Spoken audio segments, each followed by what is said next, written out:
시청자 여러분 안녕하십니까? 행복한 미래를 여는 방송 복지TV 뉴스입니다.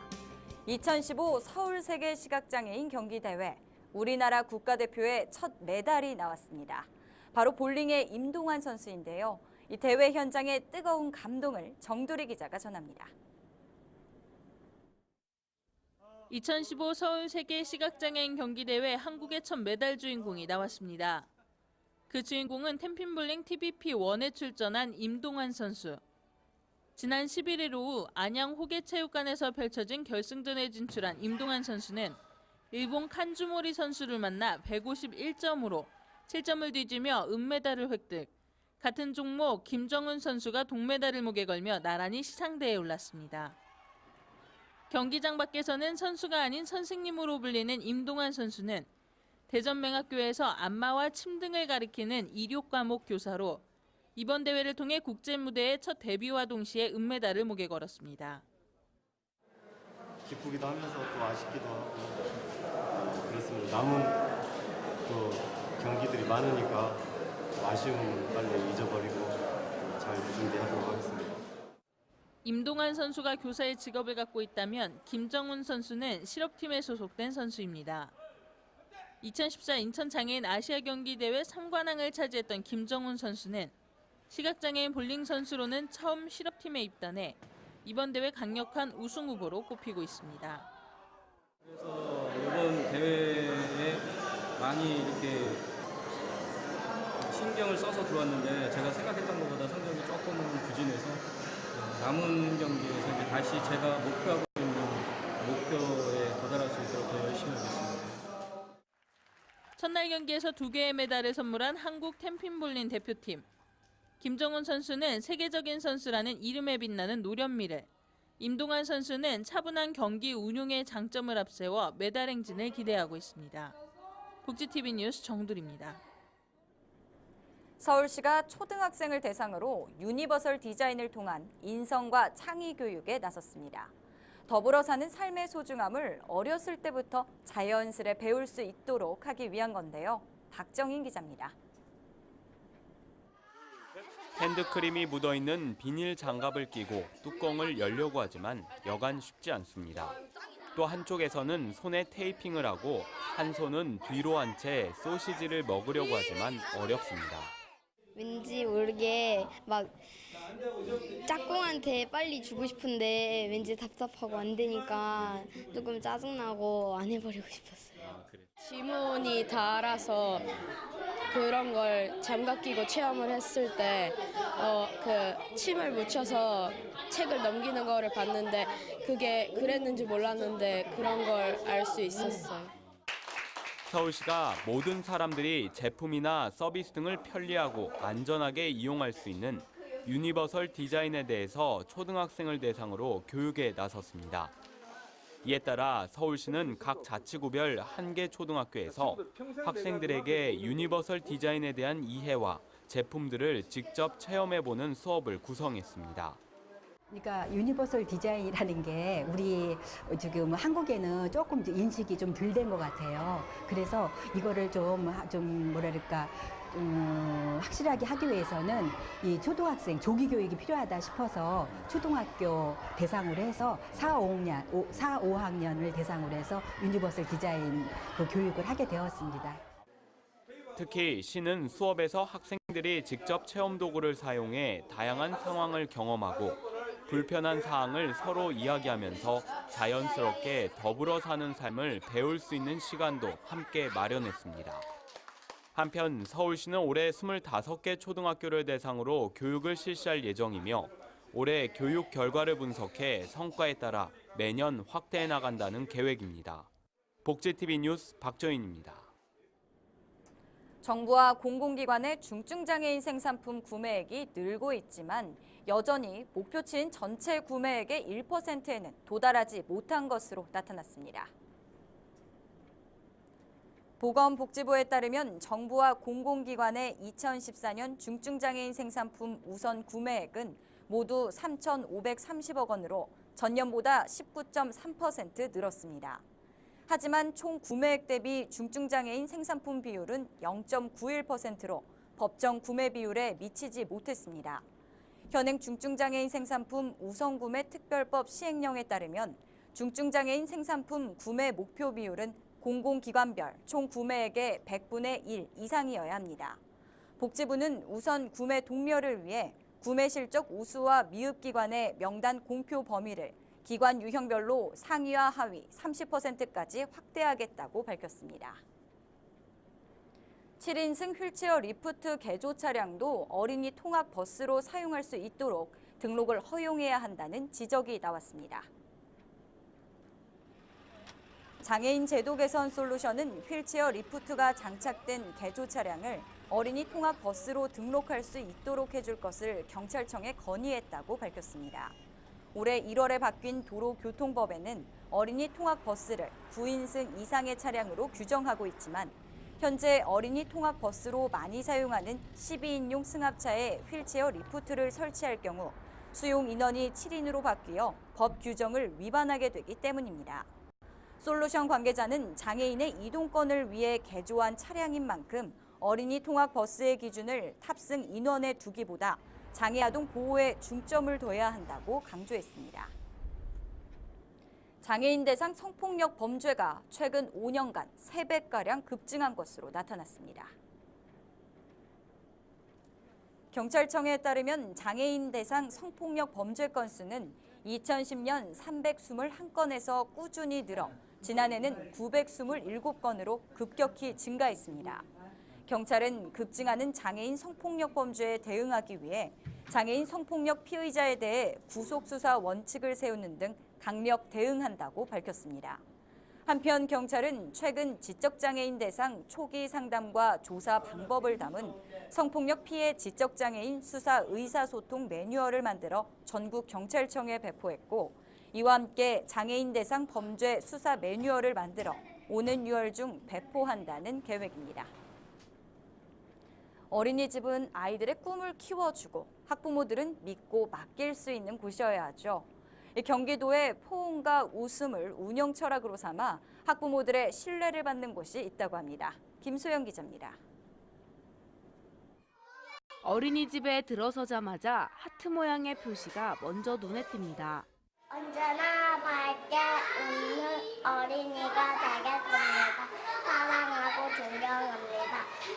사랑해요. 이처럼 달마다 인사말을 정해 따뜻한 포옹과 함께 수업을 시작합니다. 수업 때마다 빼먹지 않고 하는 건 웃음체조. 어른들에겐 낯설 수도 있지만 아이들은 거부감 없이 놀이처럼 받아들입니다. 허깅은 바로 생명이라고 생각하고 또 웃음은 면역력이 생긴다고 해요. 그래서 교사가 밝게 웃으면 우리 아이들도 행복해져요.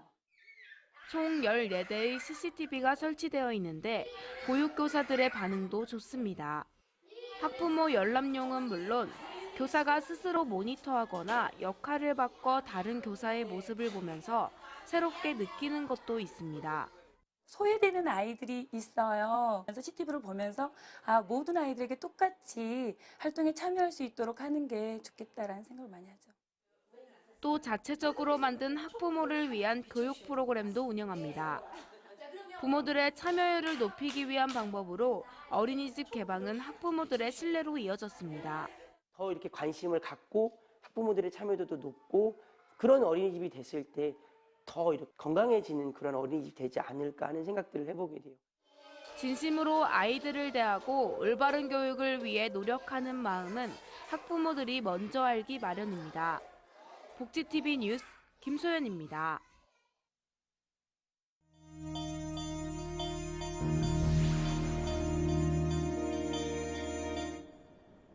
이어서 간추린 뉴스를 전해드립니다.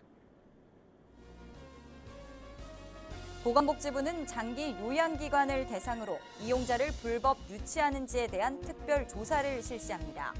복지부는 연말까지 장기 요양기관 400곳을 현장 조사해 본인 부담금을 받지 않거나 할인해주는 방법으로 수급자를 유인하는지 집중적으로 살핀다는 방침입니다. 인사혁신처가 국가공무원법 개정안 상정으로 앞으로 장애인 공무원은 근로지원인의 도움을 받을 수 있고 점자정보 단말기와 화상전화기와 같은 보조공학 기기를 제공받을 수 있다고 밝혔습니다. 오는 10월에 열리는 2015 인권연극제에 참여할 작품과 참가자를 오는 22일까지 모집합니다. 참가 자격은 인권단체와 예술가, 시민 등 억압받고 소외된 소수로 내몰린 이들의 목소리가 우리 사회의 관심과 연대로 이어지기를 희망하는 누구나이며 선정이 되면 공연장과 홍보, 제작비 일부를 지원받을 수 있습니다. 자세한 내용은 인권연극제 페이스북에서 확인할 수 있습니다. 포항시는 임산부들의 편의를 돕기 위해 시청 민원실에 임산부 우선처리 창구를 운영하고 있습니다. 해당 창구에는 임산부 우선 창구 표지판이 설치돼 있으며 평상시에는 접수 순번대로 민원을 처리하다 임산부 민원인이 창구에 오면 우선적으로 상담합니다. 시는 임산부 창구 운영으로 임산부 배려에 대한 시민의 관심을 높이고 출산 친화적인 도시 이미지를 높이는 데 기여할 것으로 기대하고 있습니다. 전남 순천 조례 종합사회복지관은 강진 가우도에서 아름다운 만남, 행복한 동행이라는 주제로 장애인 등반 대회를 열었습니다. 올해로 12번째인 이번 행사에는 복지관 장애인과 어르신 등 300여 명이 참여했으며 자원봉사자와 후원자가 동행하는 방식으로 진행됐습니다. 또 이날은 코미디언 심영래 씨가 함께 더욱 즐거운 시간을 보냈습니다. 경기도 의정부시 송산 노인종합복지관은 형편이 어려워 결혼식을 올리지 못한 다문화 가정 등을 위한 제11회 마음드림 무료 합동 결혼식을 열었습니다. 이번 결혼식에서는 태국 이주민 가정 등 총 6쌍이 많은 하객들의 축복 속에 화촉을 밝혔습니다. 한편 송산 노인종합복지관은 지난 2005년부터 신부 드레스, 웨딩사진, 피로연 등의 일체 경비를 지원하는 무료 합동결혼식을 올려주고 있습니다. 복지미디어그룹이 주최하는 대한민국 복지대상의 수상자 선정을 위한 심사위원장과 심사위원 위촉식이 열렸습니다. 심사위원장에는 IVI 국제백신연구소 조왕규 상임 고문이 위촉됐고 심사위원회는 대한노인의 김용환 사무총장과 영등포구 다문화가족지원센터 공상길 센터장, 한국장애인단체 총연맹 김동범 사무총장, 사회복지공동모금회 김주연 사무총장이 위촉됐습니다.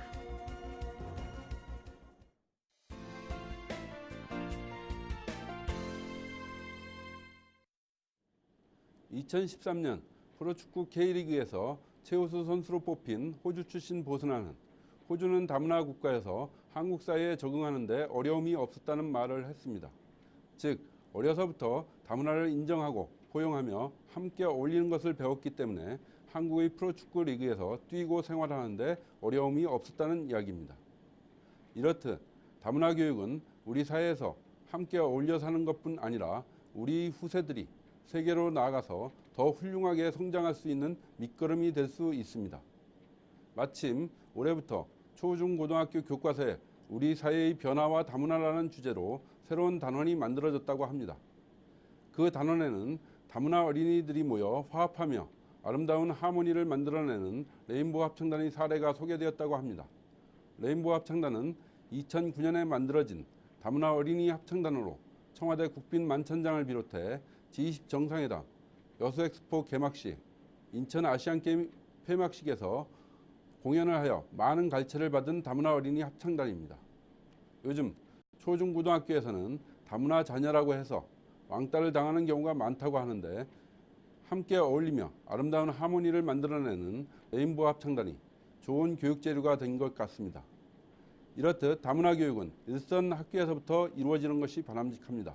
앞서 호주 출신 축구선수 보스나의 사례에서 보듯 어릴 때부터 배운 다문화에 대한 이해, 서로에 대한 존중감은 그 아이가 어른이 된 뒤 글로벌 다문화 사회에서 훌륭하게 살아가는 밑거름이 됩니다. 그리고 그런 환경에서 자란 아이가 글로벌 사회의 인재가 되고 지도자가 됩니다. 미국의 오바마 대통령도 미국에서 가장 다문화 포용성이 높았던 시카고에서 상원 의원이 되고 대통령 자리까지 오르게 된 것입니다. 그렇기 때문에 교과서를 통해 다문화 이해 교육이 이루어지고 있는 것은 매우 바람직스러운 현상이라 할 것입니다. 이야기가 있는 시간, 오늘의 영상 함께 보시죠.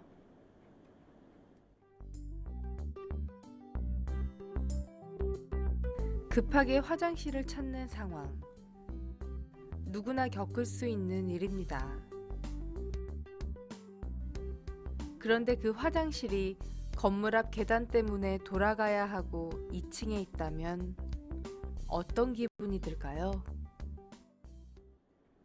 영상에서 보신 것처럼 보여주기 위한 시설이 우리 주변엔 많이 있습니다. 시민의 정당한 편의시설인 화장실.